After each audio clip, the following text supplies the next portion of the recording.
नमस्कार दोस्तों, स्वागत है आपका इस नई वीडियो में। इस वीडियो में हम बात करने जा रहे हैं एक बहुत ही कंट्रोवर्शियल एक्ट के बारे में, एक लॉ के बारे में।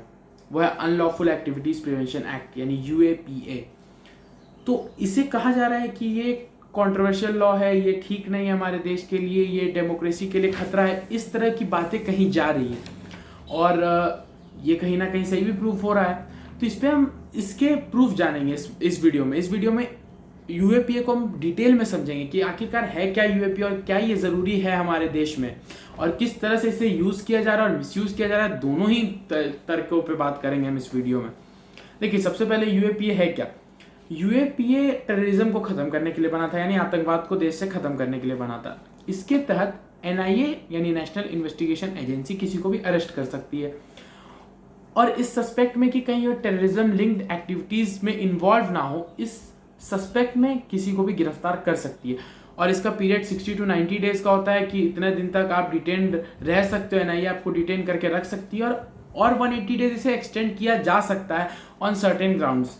ये इसके प्रोविजंस मैं आपको बता रहा हूँ। पर देखिए, मैंने आपको इसकी डेफिनेशन बता दी क्लियर। अब इसका मतलब कि कोई भी आतंकवादी उस पर ये लगाना चाहिए या जो आतंकवादियों से लिंक्ड हो उन तरह के लोगों पर लगाना चाहिए। पर ये किस किस पर लगाया गया है, इस पे हम इस वीडियो में बात को समझते हैं। देखिए, सीएए एनआरसी को लेकर प्रोटेस्ट हुआ। प्रोटेस्ट करना आपका राइट है, ये हमारे संविधान में दिया गया, हमारे कॉन्स्टिट्यूशन में दिया गया है। पर यूएपीए लगा दिया गया काफ़ी लोगों पर। जो दिल्ली दंगे हुए, दिल्ली दंगों में बहुत मारकाट हुई, जो भी हुआ सो बहुत खराब रहा हमारे देश के लिए, बहुत बेइज्जती की बात हुई। पर ठीक है, तो इसमें लोगों को प्रॉपर आईपीसी की धारा, सीआरपीसी की धारा के तहत गिरफ्तार करना चाहिए था, पर सीधे कुछ लोगों को टेररिस्ट टैग कर दिया गया। और जनरली वो एक्टिविस्ट थे, जैसे जेएनयू के 3 एक्टिविस्ट अभी रिलीज किए गए 15 जून को। तो वो लोग भी सीएए एनआरसी के खिलाफ बोल रहे थे। तो क्योंकि वो ज्यादा बोल रहे थे और सरकार को क्रिटिसाइज कर रहे थे, तो इसके लिए उन्हें डिटेन कर लिया गया। उन पे सीधे यूएपीए लगा दिया गया। यूएपीए लगा देना मतलब आपको आतंकवादी टैग कर दिया जा रहा है, आपको एक टेररिस्ट टैग कर दिया जा रहा है। इस बात को नोट करिएगा। फिर हम बात करें दूसरे केस की, जर्नलिस्ट सिद्दीक कप्पन की केस, जो हाथरस में अक्टूबर 2020 में जा रहे थे हाथरस का मैटर कवर करने के लिए। इन पे चार्ज लगा दिया गया कि ये पीएफआई से लिंक्ड है, पॉपुलर फ्रंट ऑफ इंडिया, जो एक मतलब आतंकवादी संगठन की ही तरह इससे लिंक्ड है। कोई लिंक भी प्रूफ नहीं हुआ, कोई सबूत नहीं मिला, पर इन्हें लिंक करार दिया गया कि इनका लिंक है इस संगठन से। अभी इन्हें 16 जून को रिलीज कर दिया गया। इन्हें कोर्ट ने बाइज्जत बरी किया। तो जो समय इन्होंने बर्बाद किया जेल में, ये तो केवल एक इंडिपेंडेंट जर्नलिस्ट थे।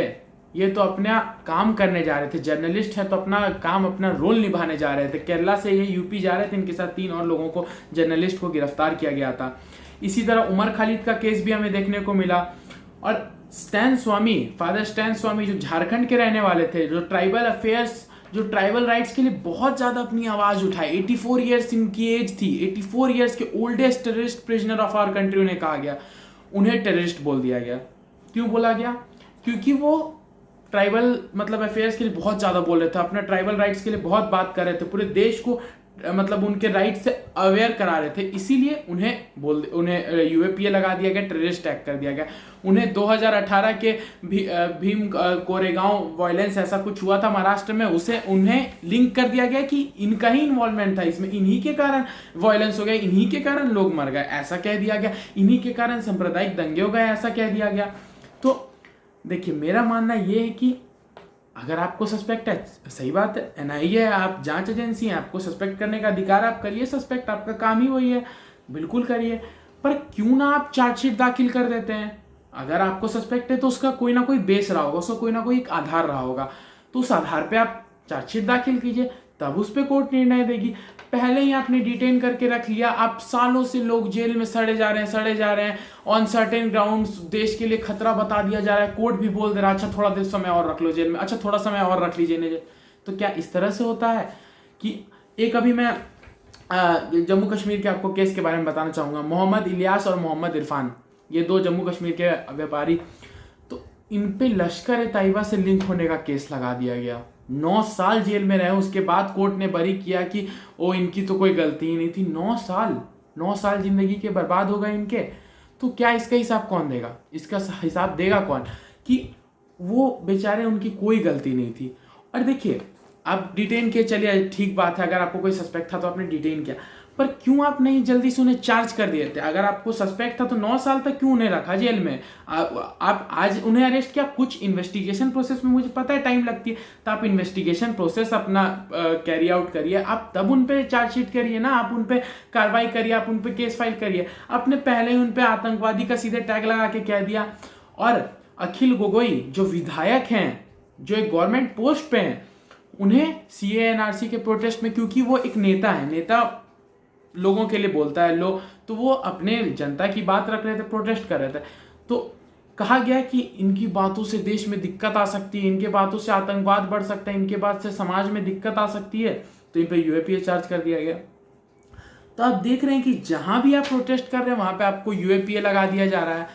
तो ये एक ड्रैकोनियन लॉ नहीं हुआ क्या? ये हमारे मतलब एक डिक्टेटरशिप की तरह नहीं हुआ कि आप प्रोटेस्ट करिए तो आप पे लॉ लगा दिया जाएगा, आपको बोल दिया जाएगा आतंकवादी हैं। आप सोच रहे टेररिस्ट टैग करना, टेररिस्ट मतलब आप आतंकवादी हैं, आप देश के लिए खतरा, आपको देश में होना नहीं चाहिए।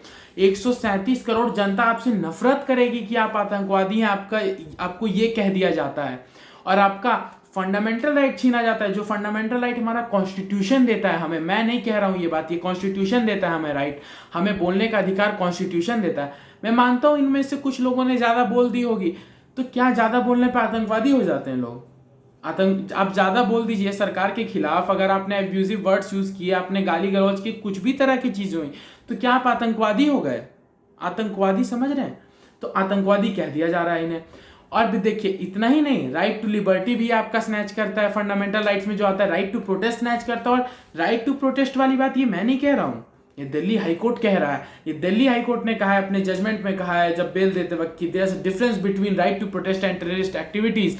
और जब ये लॉ पूरी तरह से मिसयूज होने लगा, it will be a black day for democracy. ये मैंने नहीं कहा, ये दिल्ली हाईकोर्ट ने कहा है। तो दिल्ली हाईकोर्ट की बात को ध्यान दीजिए, दिल्ली हाईकोर्ट की बात को सुनिए। सुप्रीम कोर्ट भी इस पर अभी तक चर्चा कर ही रहा है, और सुप्रीम कोर्ट का भी मुझे लगता है आज ना कल में ये निर्णय आएगा कि किस तरह ये एक लॉ मतलब देश के लिए खतरा है, लोकतंत्र के लिए खतरा है। मेरा मानना है कि इसमें टेररिस्ट का डेफिनेशन क्लियर कर दिया जाए, बस डेफिनेशन क्लियर कर दी जाए, और कोई दिक्कत नहीं मुझे इस लॉ से। तो मैं उम्मीद करता हूं आपको यूएपीए के बारे में इन डिटेल समझ में आया होगा इस वीडियो में। इसी तरह हम और भी NSA, Bihar police special arm police act bill जो था, उस पर भी हम बात करेंगे अगले वीडियो में। तो थैंक यू दोस्तों मेरा वीडियो देखने के लिए।